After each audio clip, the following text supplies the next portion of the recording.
সুপ্রিয় দর্শক, আসসালামু আলাইকুম। রিফা রান্নার রেসিপি থেকে সবাইকে স্বাগতম।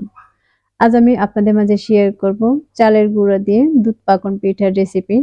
এই পিঠাটি বানানো যেমন সহজ আর খেতেও কিন্তু খুবই মজার। আশা করছি আমার আজকের এই রেসিপিটিও আপনাদের কাছে খুবই ভালো লাগবে। আর রেসিপি ভালো লাগলে ভিডিওতে অবশ্যই একটি লাইক দিয়ে শেয়ার করার অনুরোধ রইল। আর আমার চ্যানেলের সহজ আর ইউনিক রেসিপিগুলো দেখার জন্য চ্যানেলটি অবশ্যই সাবস্ক্রাইব করে পাশে থাকা বেল আইকনটি অন করে রাখবেন। তাহলে আর কথা না বাড়িয়ে চলুন মূল রেসিপিটি একবার দেখে আসি। আজকের এই পিঠাগুলো বানানোর জন্য আমি এখানে দিয়ে দিচ্ছি 1 কাপ পানি আর দিয়ে দিচ্ছি স্বাদ মতো লবণ। এই পিঠাগুলো বানানোর জন্য আমি একটি কড়াইতে দিয়ে দিচ্ছি 2 কাপ পরিমাণে আটা। আপনারা চাইলে আটার পরিবর্তে কিন্তু চালের গুঁড়া দিয়েও পিঠাগুলো বানাতে পারেন। আটা দিয়ে বানালে দেখা যায় পিঠাগুলো কিন্তু বেশি নরম তুলতুলে হয়। এবার পানির সাথে নেড়েচেড়ে আমি এটাকে মিশিয়ে নিচ্ছি। এটা মেশানোর সময় অবশ্যই কিন্তু চুলার আঁচটা মিডিয়াম টু লো ফ্লেমে রেখে মিশিয়ে নিতে হবে, নয়তো কিন্তু পানিটা খুব দ্রুত শুকে যাবে, আটাটা কিন্তু সেদ্ধ হবে না। এখন চুলাটা একদম লোতে রেখে ঢাকনা দিয়ে ঢেকে রেখে দিয়েছি 2 থেকে 3 মিনিটের মতো। এবার 2-3 মিনিট পর আমি ঢাকনাটাকে উঠিয়ে নিচ্ছি আর এগুলো কিন্তু আমি আবারও একটু নেড়ে নিচ্ছি। এই আটাটা কিন্তু দেখে অনেকটাই ঝরঝরে বা শক্ত মনে হচ্ছে। যখন আমি এর মাঝে ডিম ব্যবহার করব তখন কিন্তু এটা নরম হয়ে যাবে।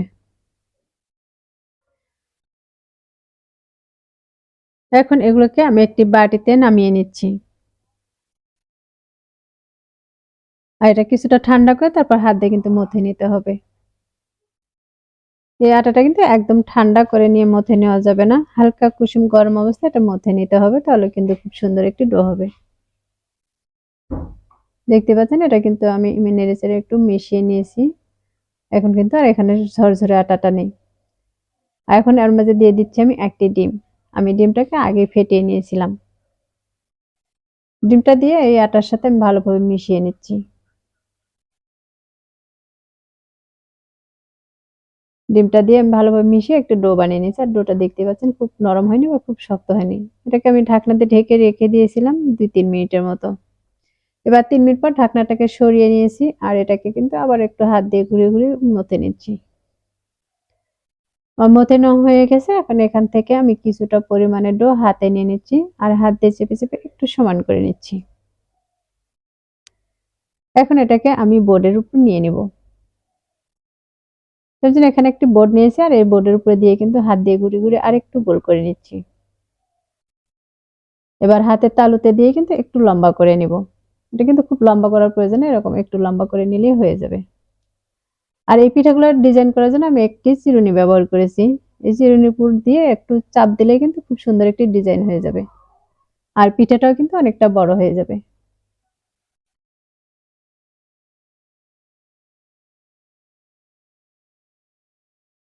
দেখতে পাচ্ছেন আমি কিন্তু আঙ্গুল দিয়ে এটা চেপে চেপে একটু বড় করে নিচ্ছি। এবার এক পাশ থেকে এভাবে উঠিয়ে নিচ্ছি। তাহলে দর্শক দেখতে পেলেন কত সহজে এই সুন্দর পিঠাটি তৈরি করে নিলাম। আমার এই পিঠাটি কিন্তু বানানো হয়ে গেছে। আর এই একইভাবে কিন্তু আমি সবগুলো পিঠাই বানিয়ে নিয়েছি। সবগুলো পিঠা বানানোর পর দেখে কিন্তু বুঝতেই পারতেছেন পিঠাগুলো দেখতে কিন্তু খুবই সুন্দর হয়েছে। এখন এগুলো তেলে দিয়ে ভেজে নিব। তার জন্য চুলায় একটি ফ্রাই প্যানে তেল দিয়ে তেলটাকে হালকা গরম করে নিয়েছি। এখন এই গরম তেলের মাঝে এক এক করে দিয়ে দিচ্ছি। এখানে যতগুলো দিয়ে ভেজে নেওয়া যাবে আমি ততগুলোকেই দিয়ে দিচ্ছি।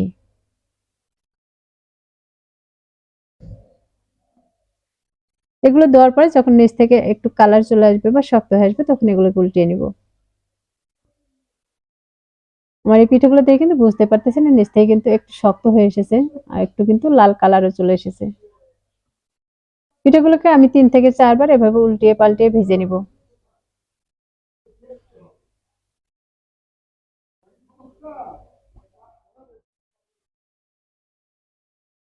এই পিঠাগুলো কিন্তু আমি আবারও নেড়ে চেড়ে উল্টিয়ে পাল্টিয়ে দিচ্ছি, তাহলে কিন্তু চতুর্পাশে কালারটা খুব সুন্দর আসবে।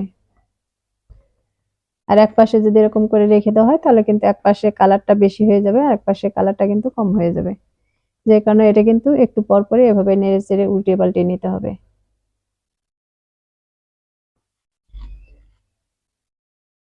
আমি এখান থেকে একটি পিঠা কিন্তু উঠিয়ে দেখিয়ে দিচ্ছি এটা কতটা সুন্দর কালার চলে এসেছে।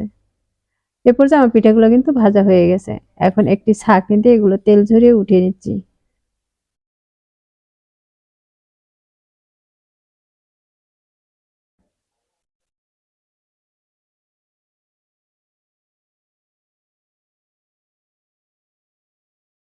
আমি আপনাদেরকে কিছু পিঠা ভেজে কিন্তু দেখিয়ে দিচ্ছি আর পরবর্তীতে কিন্তু সব পিঠা আমি এভাবেই ভেজে নেব। দেখতে পাচ্ছেন আমি কিন্তু সবগুলো পিঠা ভেজে এখানে উঠিয়ে নিয়েছি আর উঠানোর পর দেখতেই পাচ্ছেন এর কালারটা কতটা সুন্দর এসেছে। এখন এগুলো সেরার জন্য একটি কড়াইতে পানি দিয়ে দিচ্ছি 1 কাপ আর গুড় দিয়ে দিচ্ছি 1/2 কাপ। শীতের সিজনে যে খেজুরের গুড় পাওয়া যায় সেই গুড়টাই আমি ব্যবহার করেছি। গুড়ের পিঠা খেতে কিন্তু খুবই ভালো লাগে। যখন এই গুড়ের মাঝে এরকম বলক চলে আসবে 2 থেকে 3 বার এরকম বলক উঠিয়ে নিব, তারপরে কিন্তু আমি এর মাঝে দিয়ে দিব লিকুইড দুধ। দুধটাকে আমি আগে থেকে জাল করে ঘন করে নিয়েছি। এবার দুধ আর এই খেজুরের গুড়টা আমি ভালোভাবে জাল করে নিব।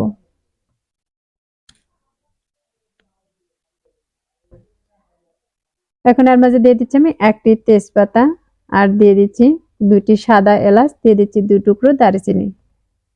যদি মশলার ফ্লেভারটা আপনাদের কাছে ভালো মনে না হয় বা ভালো না লাগে তাহলে নাও দিতে পারেন। কিন্তু পিঠার মাঝে যদি মশলার ফ্লেভারটা আসে তাহলে কিন্তু পিঠাটা খেতে আরো অনেকটাই ভালো লাগে। দুধটা দেওয়ার পরে আমি আরো 1-2 মিনিটের মতো জাল করে নিয়েছি আর দেখতেই পাচ্ছেন বেশ কয়েকবার কিন্তু আমি এই দুধের মাঝে বলক উঠিয়ে নিয়েছি। আমার এটা জাল করে নেওয়া হয়ে গেছে। এখন আমি এটা পিঠার উপরে দিয়ে দিচ্ছি।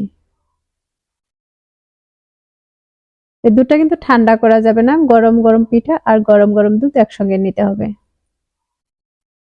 তাহলে কিন্তু পিঠাটা খুব সহজেই নরম হয়ে যাবে। আমি পিঠাটাকে 2 থেকে 3 ঘন্টার মতো ভিজিয়ে রাখবো, তারপর আপনাদেরকে দেখিয়ে দিব কতটা ভিজেছে। আমি 2-3 ঘন্টার মতো পিঠাটাকে ভিজিয়ে রেখে দিয়েছিলাম আর দেখতে পাচ্ছেন পিঠাটা কিন্তু শিরাটা খেয়ে নিয়েছে আর পিঠাগুলো কিন্তু আগের চেয়ে অনেকটা বড় হয়ে গেছে। এই পিঠাগুলো যদি সারা রাত ধরে ভিজিয়ে রাখেন তাহলে কিন্তু পিঠাগুলো আরো অনেকটা নরম তুলতুলে হবে। এখন আমি এগুলোকে একটি ফ্রিজে উঠিয়ে দেখিয়ে দিচ্ছি এটা কতটা নরম হয়েছে।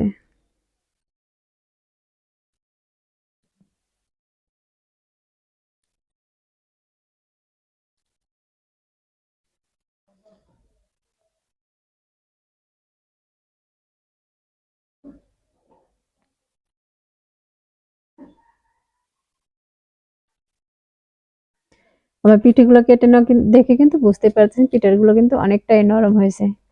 তাহলে দর্শক আশা করছি প্রতিদিনের মতো আমার আজকের এই পিঠার রেসিপিটি আপনাদের কাছে খুবই ভালো লেগেছে আর সহজে লেগেছে। রেসিপিটি ভালো লাগলে ভিডিওতে অবশ্যই একটি লাইক দিয়ে শেয়ার করার অনুরোধ রইল। তাহলে আজ এ পর্যন্তই। সবাই ভালো থাকবেন, সুস্থ থাকবেন আর আমার নিয়মিত রেসিপির সাথেই থাকবেন। আল্লাহ হাফেজ।